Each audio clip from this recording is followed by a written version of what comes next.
আসসালামু আলাইকুম রহমতুল্লাহ বরকাত। সম্মানিত দর্শকবিন্দু, আসুন আজকে রোজার মাস, রোজার দিন।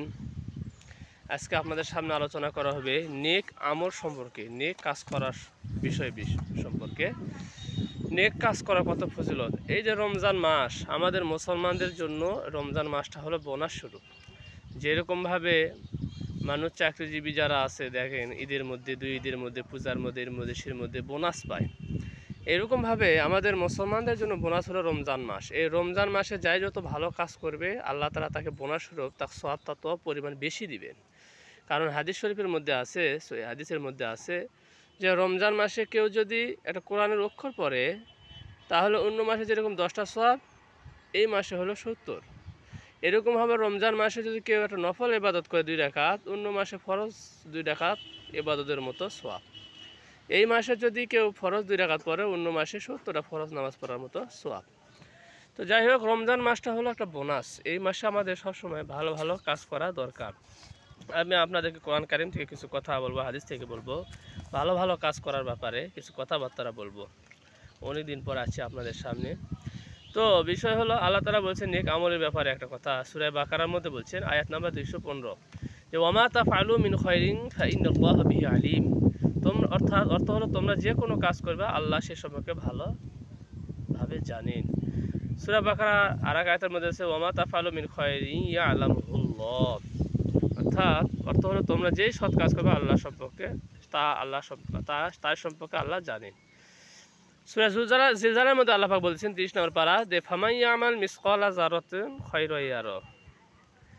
যে কোনো ব্যক্তি যদি অনুপরিমাণ সৎ কাজ করে, সে তা দেখতে পাবে। ভালো কাজের অনেক ফজিলত, নেক আমল করা অনেক ফজিলত।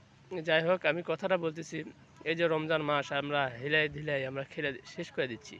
আগেকার যুগে আমরা দেখছি রমজান মাসে মা বোনেরা কোরআন তেলাওয়াত করতো, সাধারণ মানুষও করতো। এখন এই সমস্ত সব উঠে গেছে, খুব আফসোস লাগে, খুবই আফসোস লাগে।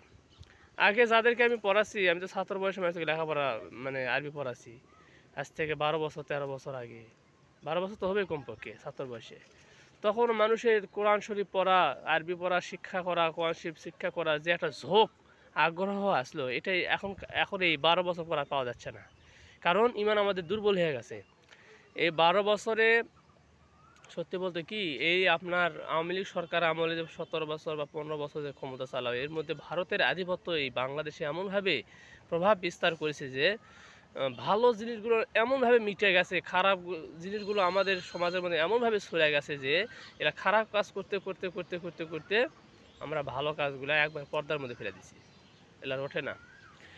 এই যে রোজার মাসে রোজা রাখা, তারাবির নামাজ পড়া, এরকম মানুষকে খাওয়ানো, গরিব মিসকিনকে খাওয়ানো, এটা একটা অনেক বড় সওয়াবের কাজ।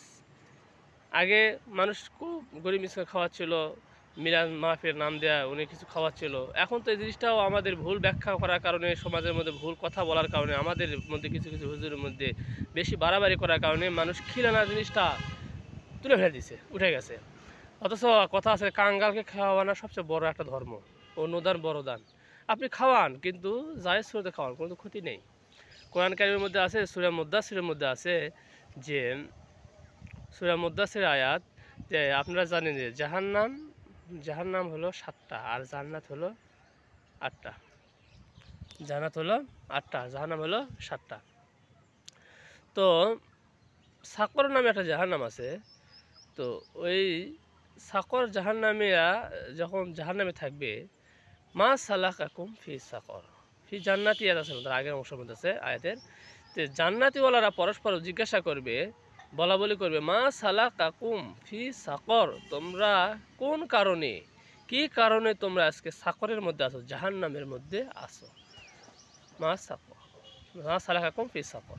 তখন এই সাকরের অধিবাসী জাহান্নামীরা বলবে যে আমরা কয়েকটা কাজ করিনি, এই কারণে আজকে আল্লাহ আমাদেরকে জাহান্নাম দিছে। তার মধ্যে একটা হলো কি, ক্বালু লাম নাকু মিনাল মুসাল্লিন।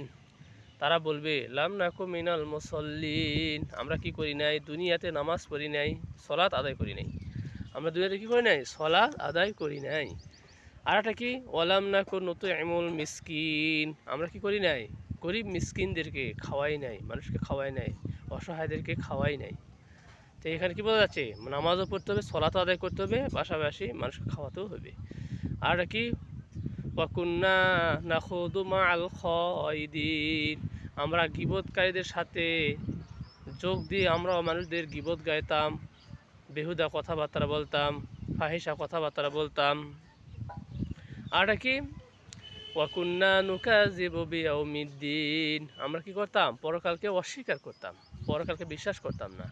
তো এই 4টা কাজ আমাদের মধ্যে থাকার কারণে আমরা আজকে আল্লাহ আমাদেরকে জাহান্নাম দিছে। দেখেন কোরআন কারিমের কথা, এই 8টা যে অস্বীকার করবে তো ইমান নষ্ট হয়ে যাবে।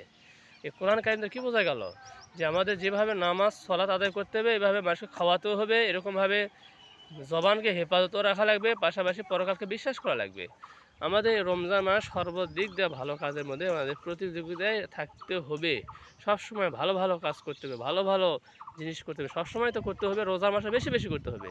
এই জন্য আসুন আল্লাহ পাক রব্বুল আলামিন আমাদেরকে যতদিন বেঁচে আছি কোরআন তেলাওয়াত বেশি বেশি করা, ভালো ভালো কাজ করা, মনটাকে ফ্রেশ রাখা, মনটাকে সবসময় আল্লাহমুখী করে দেওয়া, ইখলাসের সাথে সব কাজ করা, মনটাকে আল্লাহর জন্য রুজু করে দেওয়া। দেখেন, আশা করি আল্লাহ পাক রব্বুল আলামিন আমার আপনার জীবনের মধ্যে শান্তি দান করবে। সবাই ভালো থাকবেন। আসসালামু আলাইকুম রহমতুল্লাহি ওয়া বারাকাতুহু।